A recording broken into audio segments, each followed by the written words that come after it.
শীতকালে ত্বক ভালো রাখার উপায়। ত্বক এমন একটা জিনিস যেটা শীতকালে প্রচুর লোককে বিভিন্ন কারণে ভোগায়। তার কারণ আমরা ত্বকের যত্ন খুব ভীষণভাবে অবহেলা করি শীতকালে, যে সময় ত্বকের যত্নের প্রয়োজন সবচেয়ে বেশি। কেন শীতকালে ত্বকের যত্নের প্রয়োজনীয়তা বেশি? আমাদের দেশ গ্রীষ্মপ্রধান দেশ। আমাদের ত্বক বা চামড়া গ্রীষ্মের পরিবেশের সঙ্গে মানিয়ে নিয়েছে। বহু বছর ধরে চলে আসছে যে গ্রীষ্মকালটাই মূল আমাদের ঋতু। বর্ষাকাল, হেমন্তকাল, শরৎকাল আল্টিমেটলি কি হলো গ্রীষ্মকালের ভাগ আমরা মনে করি।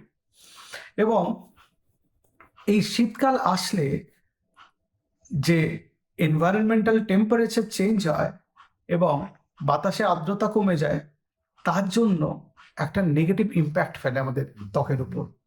প্লাস অনেক ফুলের রেণু শীতকালে বাতাসে ছড়ায় বেশি। যে পলিউট্যান্টস বা বায়ু দূষণের জন্য যেগুলো রেসপন্সিবল, সেগুলো নিচের দিকে চলে আসে বায়ুমণ্ডলের উপরের দিকের চেয়ে। ফলে আমাদের স্কিনকে বা আমাদের ত্বককে বেশি মাত্রায় প্রভাবিত করে। আজকে আপনাদের 20টা স্কিন কেয়ারের টিপস দেব, যেটা শীতকালে আপনারা যদি ফলো করেন, এবং আমি ব্যাখ্যা করে দেবো যে কেন ফলো করবেন। যদি ফলো করেন তাহলে আপনাদের স্কিন ভালো থাকবে বা চামড়া ভালো থাকবে। 1 নম্বর, যে সাবান ছাড়া যে ক্লিনজার আছে সেটা আপনি ব্যবহার করুন পরিষ্কার করার জন্য। আপনি যত সাবান খার ব্যবহার করবেন, আমাদের যে গুড ব্যাকটেরিয়া থাকে আমাদের স্কিনে, কমেনসেন্স, সেগুলোর হেলথ খারাপ হয়ে যাবে, সেগুলো মরে যাবে। সেগুলো তো ন্যাচারাল ব্যারিয়ার প্রোটেকশন, সেগুলো যদি চলে যায় আমাদের ত্বকের ইমিউনিটি কমে যাবে এবং আমাদের বিভিন্ন রকম সংক্রমণ, শুধু তাই না, বিভিন্ন রকম অ্যালার্জি বা এক্সিমা সেগুলো আমাদের স্কিনে হবে। তার জন্য বলি যত কম সম্ভব সাবান ব্যবহার করুন। এমনি শীতকালে অনেকে কম সাবান ব্যবহার করেন, সেটা খুব ভালো। এবং গ্রীষ্মকালেও যতটা কম সম্ভব এই ঘষে ঘষে একদম ফর্সা হওয়ার জন্য সাবান মাখছেন, ব্যাপারটা নয় আর কি, তাতে কিছু হয় না। আপনার স্কিনের যে ভালো ব্যাকটেরিয়া প্রোটেক্টিভ ব্যারিয়ার আছে সেটা চলে যাবে। 2 নম্বর, অত্যন্ত গরম জল ব্যবহার করা কমান। এমনিতে শীতকালে আমরা কম জল পান করি। শীতকালে এমনিতেই আমাদের রক্তবাহগুলো সংকুচিত অবস্থায় থাকে, কারণ বাইরে ঠান্ডা, বডির হিট কনজার্ভ করতে হবে, শরীরের উষ্ণতা, গরম তাপ শরীরের মধ্যে রাখতে হবে, রক্তবাহগুলো সংকোচন হয়ে যায়। এমনিতেই রক্তবাহগুলো সংকোচনের জন্য আপনার ত্বকে কম পুষ্টি অক্সিজেন পৌঁছচ্ছে। তারপর বাইরে থেকে গরম জলে যদি আপনি খুব গরম জলে যদি চান করেন, একটু গরম জল তো প্রয়োজন, একদম ঠান্ডা জলে শীতকালে স্নান করবেন কিভাবে? যে জলটাতে আপনি স্নান করছেন সেটার তাপমাত্রাটা খুব বেশি না হয়, সহনশীলতার মধ্যে থাকুক, অতিরিক্ত না হয়। কারণ তাহলে আরো রক্তবাহগুলো নষ্ট হবে আর কি। এমনিতেই যাচ্ছে না রক্ত, তারপরে আপনি গায়ে গরম জল ঢালছেন, তাতে স্কিন আরো ড্রাই হয়ে যাবে। আরো বেশি বেশি ড্রাই হয়ে যাওয়ার জন্য আপনার স্কিনের ক্ষতি হবে বা ত্বকের ক্ষতি হবে। 3 নম্বর, গরম জলে যে চান করা, এটা গরম জলে চান করতে খুব আরাম লাগে বলে অনেকে বেশ শাওয়ারের নিচে চালিয়ে দিয়ে অনেকক্ষণ দাঁড়িয়ে আছেন, কারণ গরম জল পড়ছে, ঠান্ডা লাগছে না। এইটা ক্ষতি। যেটুকু সময় দরকার সেইটুকু সময় আপনারা ব্যবহার করুন। মানে অনেকক্ষণ ধরে যে চান করলে শীতকালে যে আপনি ভালো থাকবেন, তা ব্যাপারটা নয়। কিন্তু অনেকের মধ্যে একটা মিথ আছে যে শীতকালে স্নান করলে সর্দি কাশি হয় না। আমি বলি যারা নিউমোনিয়া বা সিওপিডি তে ভুগছেন, তাদের শীতকালে প্রত্যেকদিন স্নান করার দরকার নেই। একদিন ছাড়া একদিন স্নান করলেও পারেন। এর একটা লিমিট করতে হবে। এবার আপনি আগে গ্রীষ্মকালে 2 বার করে স্নান করতেন, একবার সকালে একবার সন্ধ্যেবেলা পুজো করার আগে। এবার পুজোর দোহাই দিয়ে শীতকালেও 2 বার ধরে বা 2 বার করে স্নান করছেন, সেটা করার প্রয়োজন নেই। 4 নম্বর, এই যে স্নান করলেন, গায়ে অল্প অল্প তখনও জল লেগে আছে, মানে গা মোছার পরেও কিছুটা জল লেগে থাকে, তখন তৎক্ষণাৎ শুকিয়ে যায় না। এই ভিজে অবস্থাতে আপনাকে ময়েশ্চারাইজার ক্রিম মাখতে হবে, তাহলে স্কিন ভালো থাকবে। কারণ আমাদের স্কিনের ওপরে চান করার পরে যে জল লেয়ারটা থাকে, পুরোপুরি শুকিয়ে যেতে 3 মিনিট টাইম নেয়, একদম ড্রাই হয়ে যেতে মোটামুটি। তো তাই 3 মিনিটের মধ্যেই আপনাকে ক্রিম মাখতে হবে, কারণ তারপরে মাখলে ওই চামড়ার মধ্যে ক্রিমের এফেক্টটা থাকে না অতটা বেশি, যতটা থাকার কথা ছিল। তার জন্য স্নান করার 3 মিনিটের মধ্যে মাখবেন। 5 নম্বর, এই ক্রিমের ব্যাপারে বলা আছে যে ভারী বা থিক ক্রিম বা অয়েন্টমেন্ট ব্যবহার করবেন, লোশন নয়। লোশন স্কিনে বেশিক্ষণ থাকে না। আজকাল অনেক লোশন পাওয়া যায়, এরকম চাপ দিলে পরে, আর খুব দাম বেশি না, কিন্তু অনেকটা ব্যবহার করলেও ততটা কাজ হবে না। আপনি যদি ক্রিম ব্যবহার করেন সেটা বেশি কাজ হবে।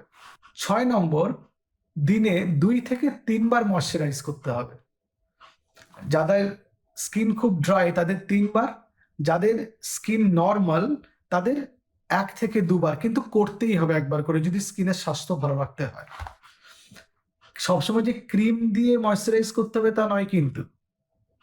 নারকেল তেল খুব ইম্পর্টেন্ট একটা ময়শ্চারাইজিং এজেন্ট এবং এর কোনো সাইড এফেক্ট নেই, সেটা আপনারা ব্যবহার করতে পারেন। এবার যাদের নারকেলে অ্যালার্জি আছে তাদের কথা আলাদা। 7 নম্বর, শুধু তো ত্বক দেখলে হবে না, আমাদের ঠোঁটও দেখতে হবে। ঠোঁট ফেটে যায় শীতকালে, খুব স্বাভাবিক, অনেকের দেখেছি ঠোঁট ফেটে রক্ত বেরোয়।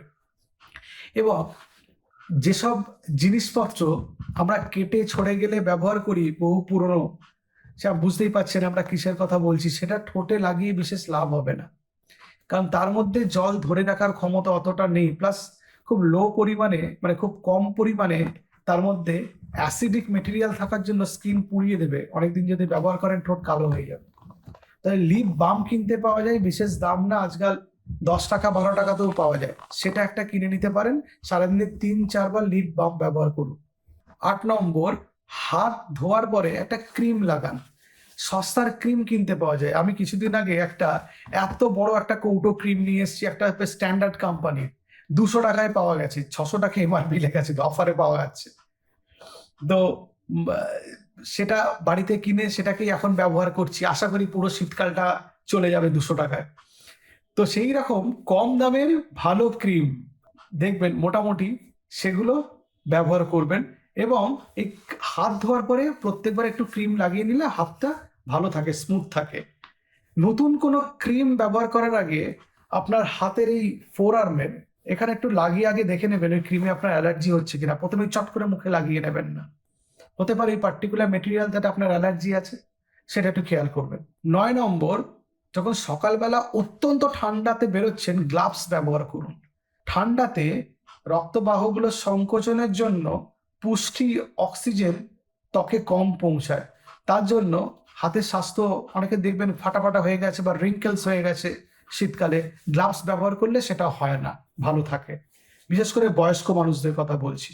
10 নম্বর, শীতকালে রোদের তাপ কিন্তু খুব কম নয়, এবং আমরা যাদের স্কিন খুব সেন্সিটিভ এবং রোদে যাদের অ্যালার্জি বেরোয় এবং র্যাশেস বেরোয়, তারা কিন্তু হালকা করে মাইল্ড কোনো সানস্ক্রিন ব্যবহার করুন শীতকালেও যখন রোদে বেরোবেন, বিশেষ করে দুপুরের দিকটা, সকাল 11টা থেকে 2টোর মধ্যে। এই সময়টাতে রোদের তাপ মোটামুটি থাকে এবং সেটা কখনো কখনো এতটাই বেশি লাগে যে জ্বালা ভাব করে। ওই আলট্রাভায়োলেট রে বা রশ্মি থেকে নিজেদের বাঁচানোর জন্য সানস্ক্রিন ব্যবহার করুন। পর্যাপ্ত পরিমাণে জল খান, যেহেতু শীতকালে অতটা গরম থাকে না এবং আমাদের জল তেষ্টা অতটা অনুভব করি না, কারণ ঘাম কম হয় বলে জল খেতে প্রায়শই আমরা ভুলে যাই, সেটা আমাদের ত্বকের স্বাস্থ্যের জন্য ভীষণ ক্ষতিকারক। সেই জন্য মনে করে জল খেতে হবে। শীতকাল হলেও একজন প্রাপ্তবয়স্ক মানুষ যার কিডনি হার্টের অসুখ নেই তিনি 2 লিটার জল পান করবেন কমপক্ষে। 12 নম্বর হলো হেলদি ফ্যাট খেতে বলি। বাদাম, বীজ বা মাছ, এগুলোর মধ্যে হেলদি ফ্যাট আছে। শীতকাল হলো এবারে চপ, ফুলুরি, পেঁয়াজ ভাজা, তারপরে বিভিন্ন রকম কাটলেট, এইসব খাচ্ছেন, অস্বাস্থ্যকর ট্রান্সফ্যাট যুক্ত ভর্তি খাবার এবং প্রচুর কার্বোহাইড্রেট ঢুকে যায় শীতকালে। এই কেক, পেস্ট্রিজ, বিভিন্ন কুকিজ, পার্টিজ, সেখানে ডেজার্ট, এগুলো একটু কম খেতে হবে। এগুলো বডিতে ইনফ্লামেশন বাড়িয়ে দেয়, কারণ রিঅ্যাক্টিভ অক্সিজেন স্পিসিস বাড়িয়ে দেয়, সেগুলো স্কিনের ক্ষতি করে। 13 নম্বর, ভিটামিন সি রিচ ফুড খেতে হবে। বিভিন্ন রকম ফলমূল শাকসবজিতে আছে ভিটামিন সি, খুব গুরুত্বপূর্ণ একটা ভিটামিন, কারণ ভিটামিন সি আমরা জানি আমাদের অন্ত্রে থেকে আয়রন, খাবারের মধ্যে থেকে লোহা শোষণে সাহায্য করে, আমাদের ইমিউনিটি বিল্ড আপ করে, কোলাজেন ফর্মেশনে সাহায্য করে। ফলে ভিটামিন সি খেলে সেই কারণে আপনাদের স্কিনের গঠন এবং স্বাস্থ্য ভালো থাকবে, রিঙ্কেলস কম হবে বা কুঁচকে যাওয়ার ভাব কম হবে। 14 নম্বর, এই যে এক্সেসিভ স্ক্রাবিং করি আমরা, হাত ঘষিয়ে একদম স্ক্রাবার দিয়ে, অত কিছু করার দরকার নেই। ডেড সেল তোলার জন্য যেটুকু স্ক্রাবিং এক্সফোলিয়েশন করতে হবে সেটুকু তো করতে হবে, স্কিনের একটা স্মুথনেস দরকার হয়। কিন্তু তার জন্য প্রচুর কিছু করছি, স্কিনের যে প্রোটেক্টিভ লেয়ার সেটাই উঠে যাচ্ছে, ব্যাকটেরিয়াগুলো যেগুলো স্কিনে আছে সেগুলোই মরে যাচ্ছে, ঠিক ততটা লেভেলেও দরকার নেই, একটু যত্নশীল হতে হবে। 15 নম্বর, যেখানে খুব বেশি ঠান্ডা পড়ে, যেখানে রুম খুব ড্রাই, বা যারা রুম হিটার ব্যবহার করছেন তারা একটু পাত্রে জল রেখে রুমের এক কোণে রেখে দিন। একটু হিউমিডিফিকেশন দরকার, বা হিউমিডিফায়ারও কিনতে পাওয়া যায়, সেটা ব্যবহার করতে পারেন। যত ড্রাই এনভায়রনমেন্টে আপনি থাকবেন তত আপনার স্কিনের হেলথ খারাপ হবে। 16 নম্বর, অ্যালকোহল বেসড যেসব স্কিন প্রোডাক্টস গুলো আছে, কসমেটিক্স, সেগুলো অ্যাভয়েড করতে হবে, কারণ অ্যালকোহল স্কিনের স্বাস্থ্য খারাপ করে। সেটা যে কোনো ধরনের অ্যালকোহল হতে পারে, অ্যালকোহল খেলে খারাপ হতে পারে, অ্যালকোহল রাব করলে বা ঘষলে বা লাগালে খারাপ হতে পারে, সেজন্য অ্যালকোহল বেসড যে প্রোডাক্টগুলো সেগুলো অ্যাভয়েড করুন।